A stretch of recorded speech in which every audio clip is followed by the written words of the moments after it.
इस प्रकार 3.5 शक्तियां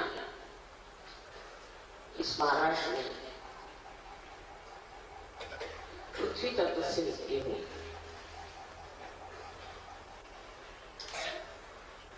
और यहीं पे श्री चक्र भी विराजता है।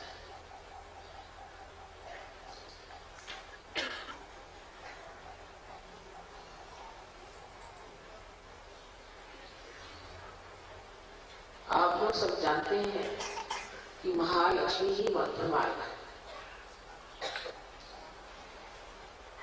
और उस मध्य मार्ग से कुंडलिनी का जागरण होता है।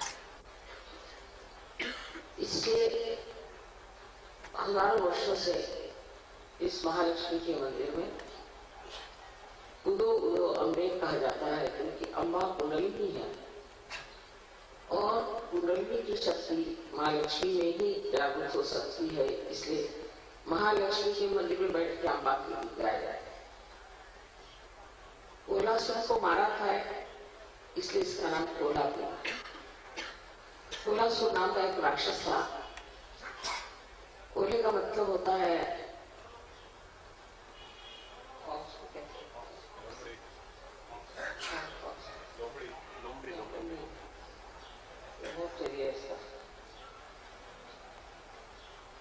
क्या कहते हैं?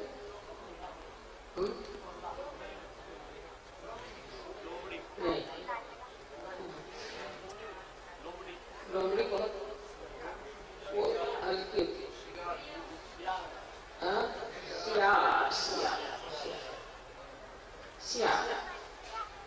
सिया के रूप में वो आया है, मतलब उसकी शक्ल सिया जैसे। उसको देवी ने मारा, इसलिए इस जगह का नाम कोल्हासुर को मारने की वजह से कोल्हापुर पड़ गया। लेकिन हर जगह जहां जहां मंदिरों में पृथ्वी तत्व ने इस स्वयं विग्रह तैयार किए, वहां वहां पूरी तरह से लोगों ने पैसा बनाना शुरू कर दिया और मंदिरों की तरफ कोई ध्यान नहीं दिया। मंदिरों की हालत बहुत खराब, लोग अपना पैसा बनाते हैं। इसलिए कभी कभी लगता है कि इन मंदिरों में चैतन्य दब सा जाएगा। अब आप लोग आए हैं, हो सकता है कि फिर से महालक्ष्मी की शक्ति इन मंदिरों में जागृत हो जाए।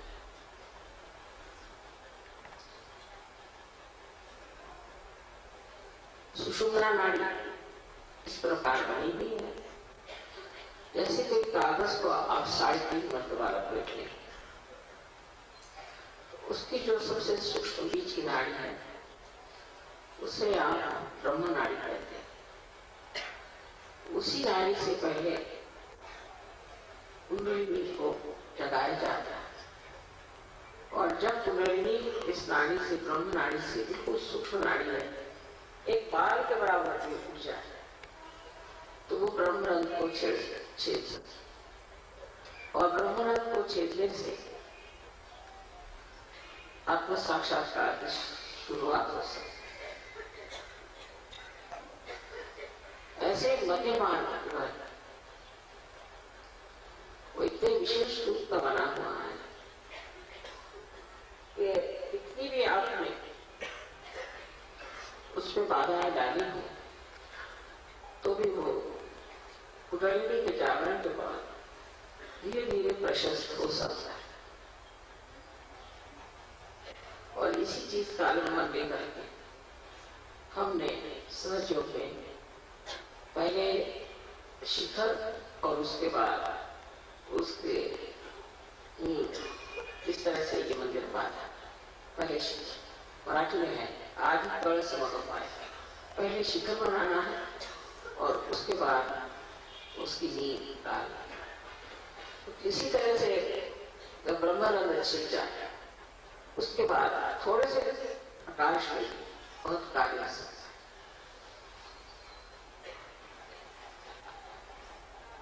सो आज हम लोग महालक्ष्मी की पूजा करने वाले हैं।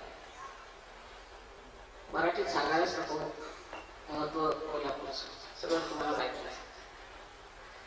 पण एवढं जाणलं पाहिजे की जोगवा इथे इतक्या दिवसापासून आपण राहतो. परवा मी मला विचारलं का हो महालक्ष्मीच्या देवळात जोगवा कशाला म्हणतात ते? महालक्ष्मीच्या मंदिर में जोगवा राहते म्हणजे जोग मासे जोग हमें जोग लीजिए हमें योग लीजिए. मासे महालक्ष्मी के मंदिर में बैठ कर लोग आते हैं. महालक्ष्मी के मंदिर में बैठ कर दो एक लोग आते हैं. तो त्यांना काही उत्तर सुचेना. मी त्यांना सांगितलं की महालक्ष्मी हे मध्यम आहे सुषुम्ना नाडी आहे आणि त्याच्यातच सगळीचं जागरण असं असतं.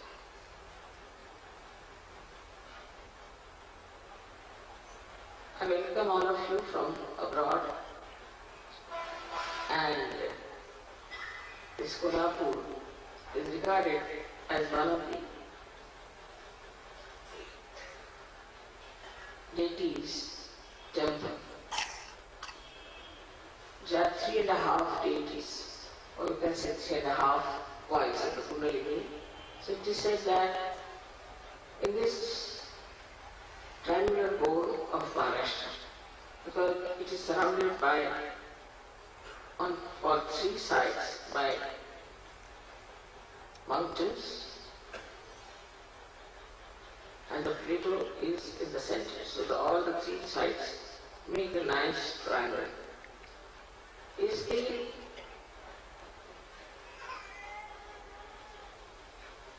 Kundalini of the whole universe, of the whole world, is expressed by Mother Earth in Maharashtra. There are 3.5 energies which are coiled together. The first one is of Mahakali.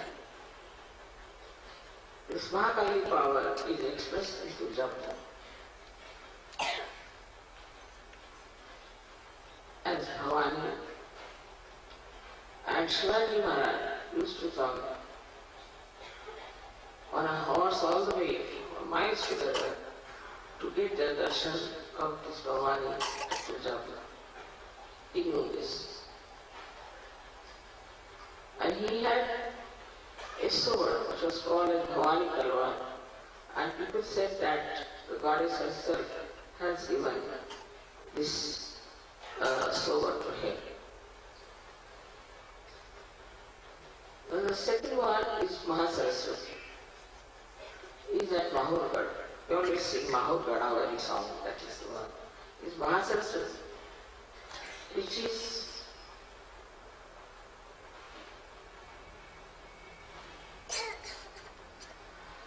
also called as Redogadi. That's the right-sided Mahasaraswati. Then the third one is Mahalaxmi. That is at Kolhapur. Here, very bad demon called Kolasa was killed by the mother. So, this place is especially very holy for all of us, because you got your realization as the Kundalini went through your Sushumna Nadi, which is being nourished by Mahalaxmi principle. So in the temple they sit down. It's a Mahalaxmi's temple, but they sing that, "Oh Ambe, please rise, please rise, please rise." This comes with the full understanding of the Sushumna Nadi. But 99.9% people don't know, because all the knowledge about Shakti is being lost due to the different timings, and people never worry about it.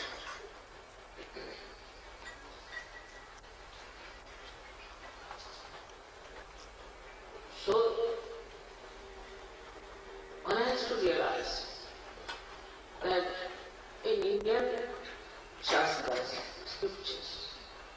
Shakti is the most important thing.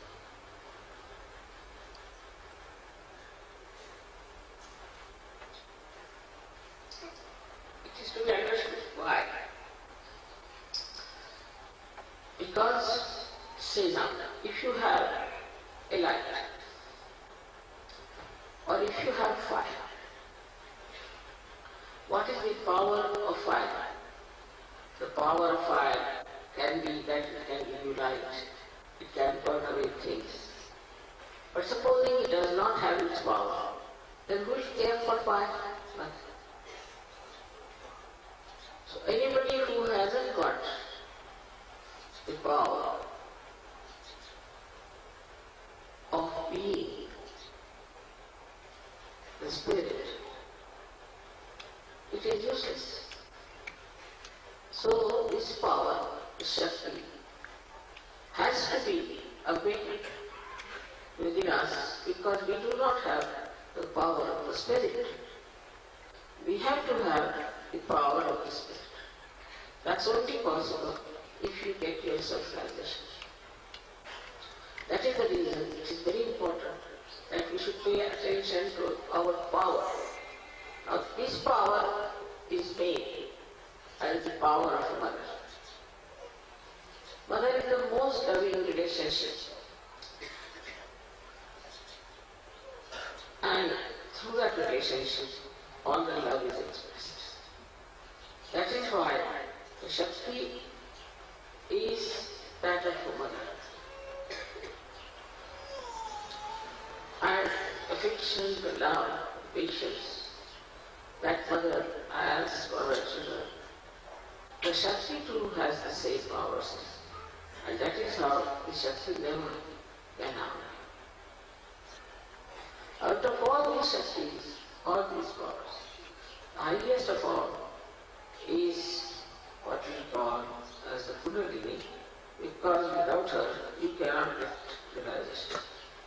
But also we can say, higher than that or complementary to that is Mahalaxmi power. Without the Mahalaxmi, you cannot rise.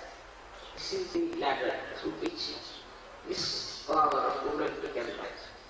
So both the powers are very important and very much related to each other. Mahalakshmi principle starts when we have finished with Lakshmi principle. Like in the West, people are fed up with the fears, fed up with all the riches and all that. So they are thinking, what have we achieved? We have gone into balance. So what should we do? We have to balance ourselves. So how do we balance ourselves? We have to have the knowledge of the spirit. That is called an addy. You have to know what is the knowledge of the spirit. And to know the knowledge of the spirit, Kundalini has to be awakened. And that you are to be connected to this all-pervading power. Once that happens, you just become one with that energy and you get transformation into yourself. Because there is light, and in the light you can see all your problems, all your defects. And also if you know how to correct it, it's the easiest thing to do, is to get transformation itself. All of you are being very much transformed. And now I find it difficult even to recognize you. Because all your faces are changed, your attitudes are changed, they look so different, so beautiful. Today seems to be a special day for me. We are in Mahalaxmi temple. That Mahalaxmi is being awakened. And I am feeling really in that state of thoughtless awareness. I don't know how I'm talking. And I am just in the meditative mood, I have to say it meditative. Because when you are in the center, you don't think. You are in meditation. That is why Mahalaxmi is very important. So when you are fed up, you can feel there is something missing, and then you take to Mahalaxmi Puja. But in India, because of so many saints, we feel that we should short-circuit. Or let us develop our own addy. Let us develop our knowledge of art and then take to science. So there is no more imbalance within us. Because without the foundation of addy, knowledge of the spirit, you take to any kind of progress, you can talk to down. That why all the Western entrepreneurs, enterprises, and also projections of religion have gone to waste. Because there has been no balance. It is important that we must have balance within ourselves. Now in India we have people who have this idea, at least that you have to rise higher than materialism, and that you have to become one big Virat, part and parcel of the whole. This they know. And that's what, by doing that, once they get to Shri, they grow very deeply, depth. But then they have achieved with this faith that we have to be self-realized and that we have to feel the all-pervading power. This conviction itself gives them the depth. And so when they achieve realization, they just go down very deep. But most of the time, people who have never heard about Ganesha, who have never heard about Kolhapur, who have never heard about Mahalaxmi, are sometimes much better, much more deeper than the people who know all these things by heart. So, one can be done that those who know outward, those who know through their books, or through some gurus who teach them something, are absolutely outside. They have nothing left to tell us because they have had no experience of the self. No experience of the self. That's only possible when your Kundalini rises and breaks your Brahman. That is the time the first experience comes to you of this all-pervading. So all those people who have been only just praying to Mahalaxmi, have been going to her, doing a lot of penances, fasting, this, that, have no idea as to what Mahalaxmi wants. And they always complain to me, Madhavita, please, we have done that. People are very religious. They are doing all kinds of ritualism, what we call as karma kanda. But in that, they do not reach where you have. So one has to understand that whatever has been written and told about all these great things in India, people may know in words, but in experience they do not know. So Sajjana is very important to give them this experience so that they can really verify whatever is said in the science of spirituality about getting realization is absolutely true. Not only that, but it's very practical. And every person who gets realization can understand it very well. So we are here in a very holy place full of unholy people. But still, there are some very, very good people here also. And because of Mahalaxmi, they make very big ornaments because these ornaments are offered to the goddess. You can feel there a kind of a subdued feeling for God, feeling for spirituality. But they do not have the experience that you have. So you are much higher than all of them. And those who have the experience can feel more as they go to the temple. You can go to the temple to see the place also. But give yourself a big bandhan, because I've seen next to the deity, there are very fine people sitting. They're doing all kinds of commercial activities. They're selling flowers, they're selling. So to be careful with the bandhan, you can go and see yourself. Now they say that if temple is made because it is Swayambhu, it's the one that has come out of Mother. You can see yourself if there are vibrations. And moreover, you must know that this puja of these deities are done by people who are not at all in any way religious, but are just commercial. Commercialism can never give you any satisfaction, can never give at all any satisfaction. Apart from that, it can take you to something unknown, dangerous shows.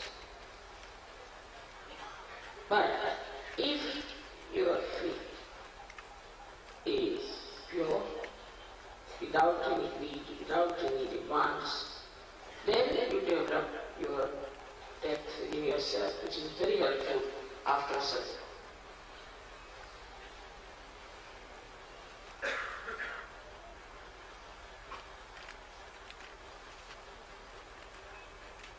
It's a remarkable thing how the Shri Chakra is here and how they have made the complete calculation of Shri Chakra. I met a scientist in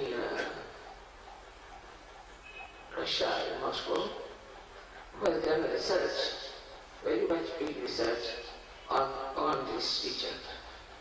Now, so we have Shri Chakra on the right side, on the left hand side we have Devi. So all the things that we do with hands after realization are worked through on the right hand side Shri Chakra and the left hand side Devi Chakra. Now, how it works is very complicated thing. But we don't have to worry about that. As soon as you put your hand on somebody, the chakra knows how to work it. It works by itself. As if it is a built-in mechanism in us, which knows what sort of vibrations we give to a particular person, for a particular cause, for a particular purpose. If that person has certain defects also, these chakras know what is behaving, how to work it. So, it is not that we have only these chakras are awakened, we also have these two chakras awakened within us because of Kundalini.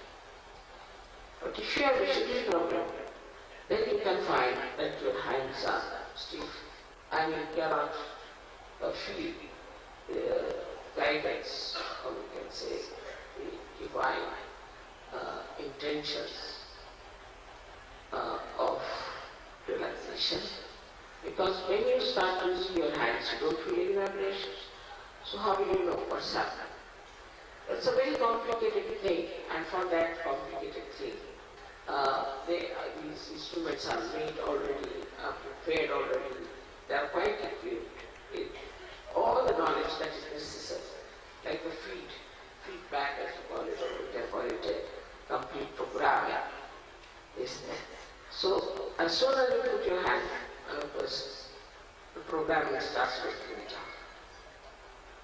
Because it is programming is done by God Almighty, it can never be wrong.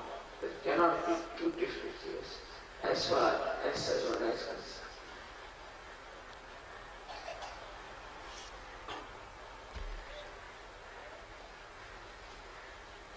I have been thinking about writing about all these big pithas that are in India, so it will be helpful to you as well as to others in India. But here the atmosphere is so bad, as if to think of God, to talk of God is absolutely wrong. You cannot see. People are in illusion and they think that all these talks have brought us nothing. In fact, it is the progress of the West is more effective, more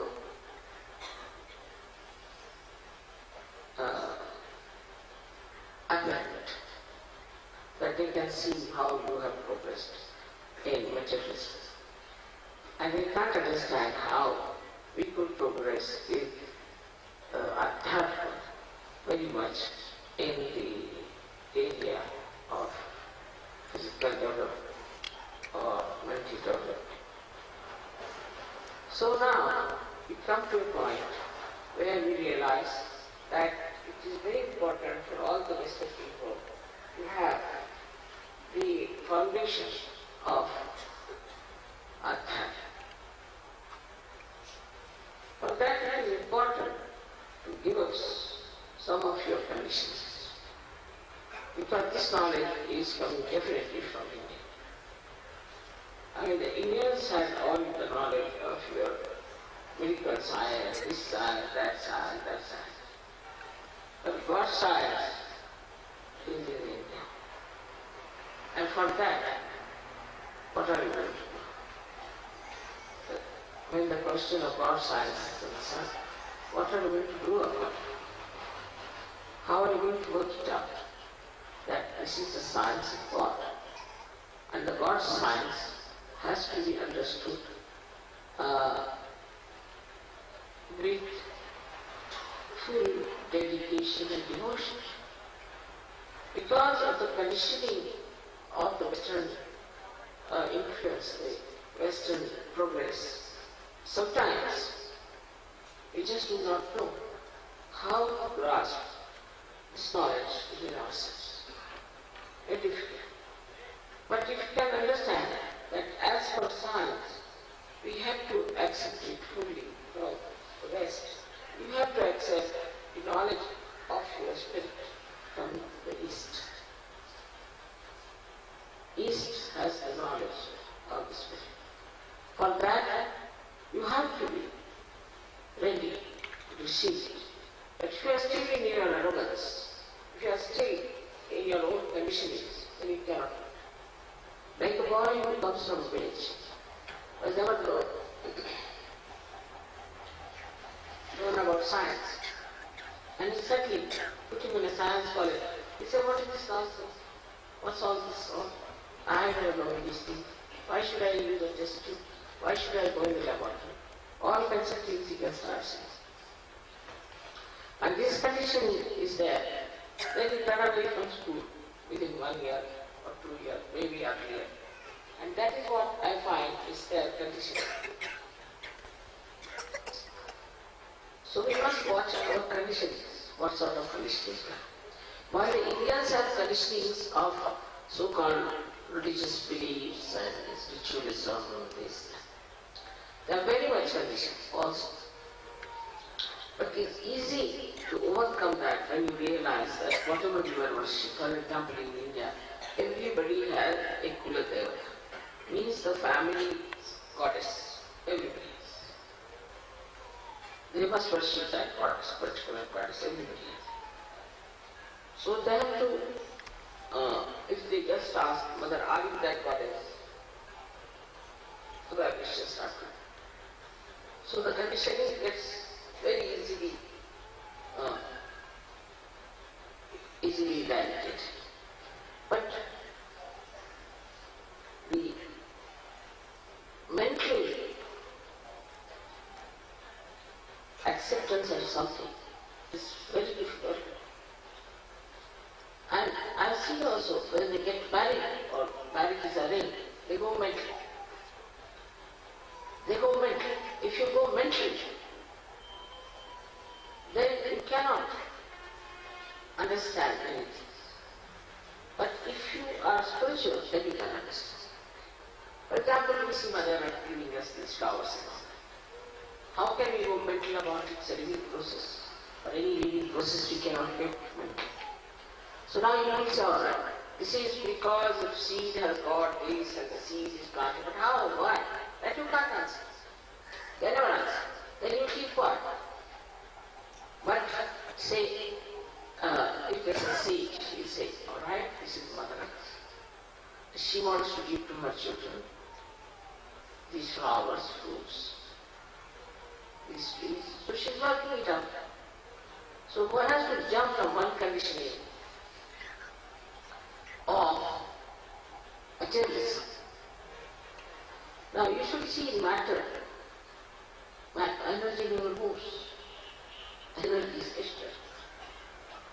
It never moves. And also energies which are moving, so-called, like electricity, this, that, are absolutely blank. Supposing there is electricity here flowing, alright, well and good. But supposing somebody stops it, stop. It has no mind. It is a mindless thing. So in materialism, you become mindless. You start seeing also that in yourself, that you have become mindless. And becoming absolutely, I should say, like the body, which is mindless, which is fixed quantity. And I see very much clearly in the West, I've seen that people have very fixed ideas.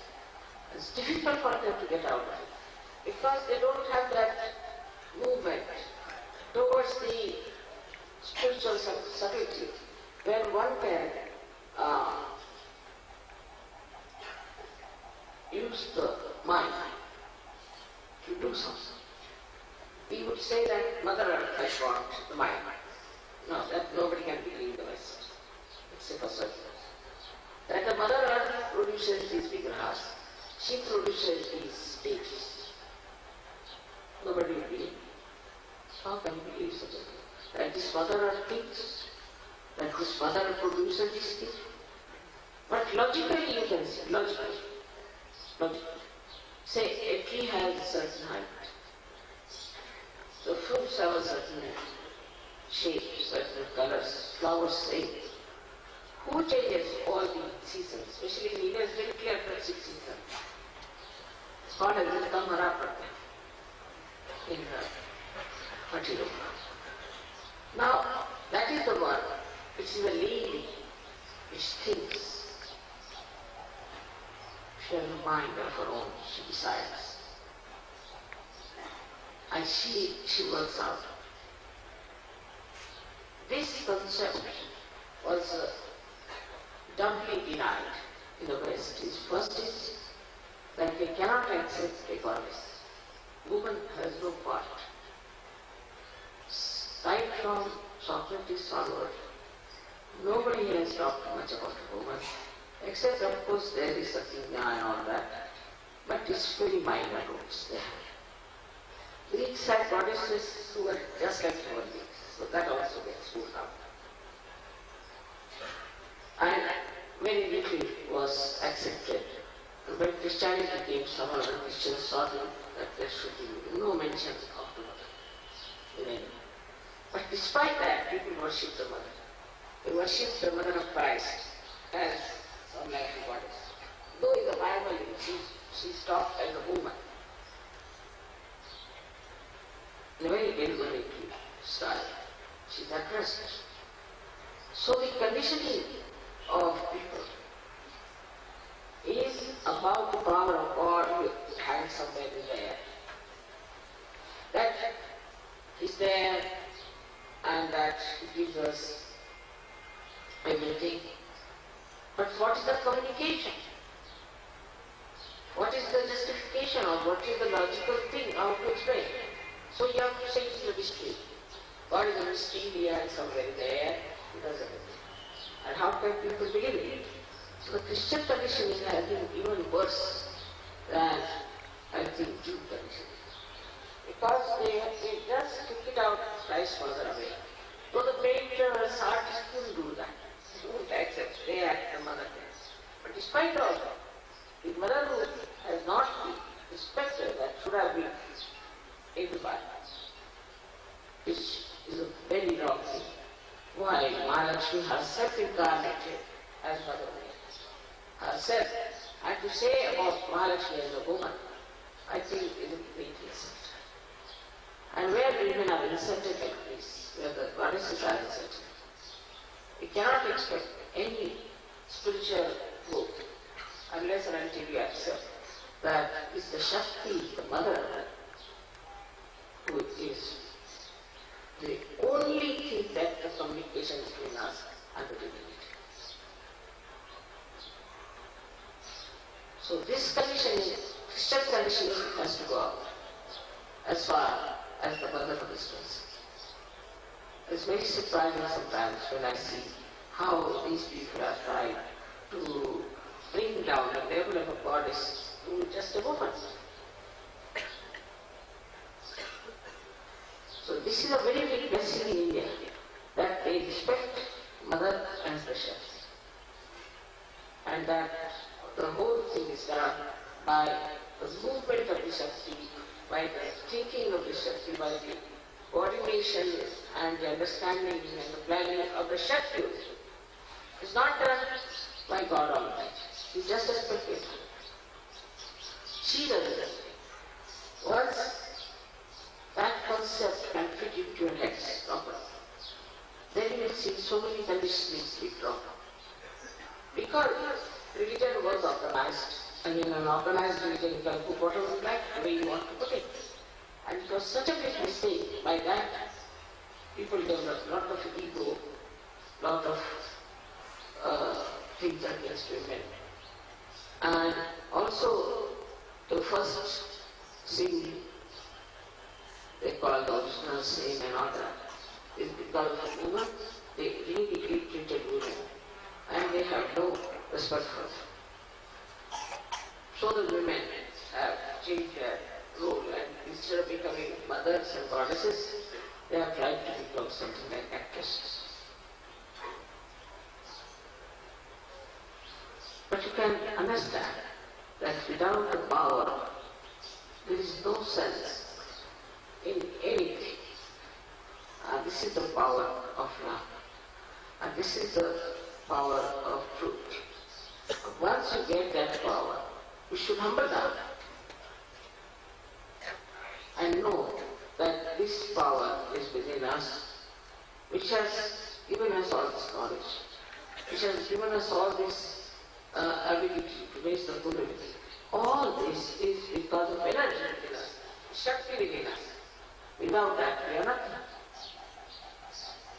And that is the Mother who has done it. I do not know how much to press this point, but it's important. Because I find, especially in England, some newspaper people say, how do you feel as a guru, as a woman? I mean, it's kind of a woman, and as if I am sort of that movement where women are starting to fight for the men sort of thing, and now this is another guru with a woman, so she should be supported, or some sort of nonsense. It's the only the Mother who does this job. So there's no question of asking such a question.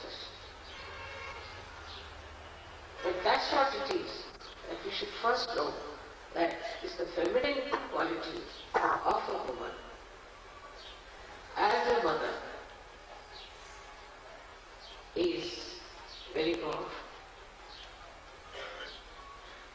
But we should encourage it and try to develop it, so that spiritually you can communicate, spiritually you can invite these qualities for your own children. The mothers who do not have addy can never develop good children with proper emotions, with proper value system of morality. So it is very important for every mother And for girls who are going to be mothers, to be very proud that they are going to be mothers, and that they represent the Shakti. So now what is the part of the men is to take full advantage of that power by understanding, by complimenting, by looking after that. I am not talking only about your wives, I am talking about your sisters, your daughters, your mothers, and the whole society where women are to be respected and they have to be respected. And women should try to be respectable, to try to know that they are the powers and they are the ones who will be used by this divine power as chance, more than men. But if they are useless, then of course they wouldn't bother about them. They would like to bother them about men much more than what you are. So it is important to understand what is your role in such a world. This is your role in such a world. And I am sure you can work it out. You can manage this part. You can equip yourself for this role, which is so beautiful and so. So much can be said about Mahalaxmi, and that's why entering, but I think later on we should keep this program on every year. You all should come to Mahalaxmi temple here, to the, in the Kolhapur, and then I'll tell you all about the mother's qualities, what she is as Mahalaxmi. And today we have the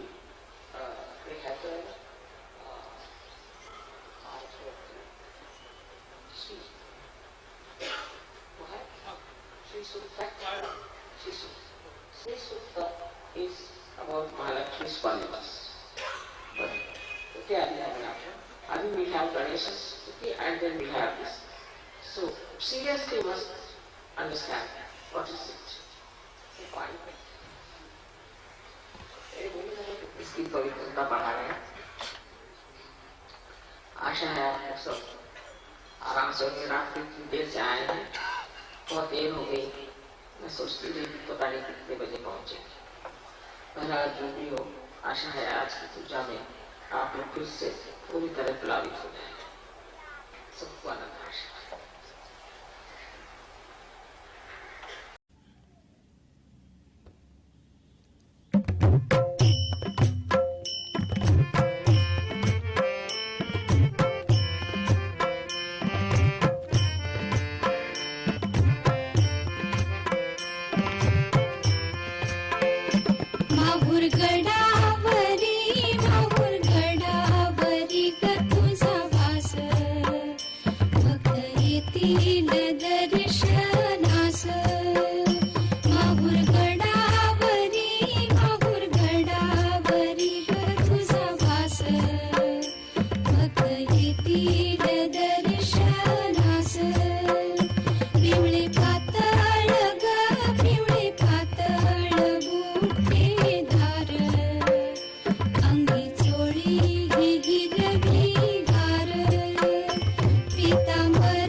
Chana the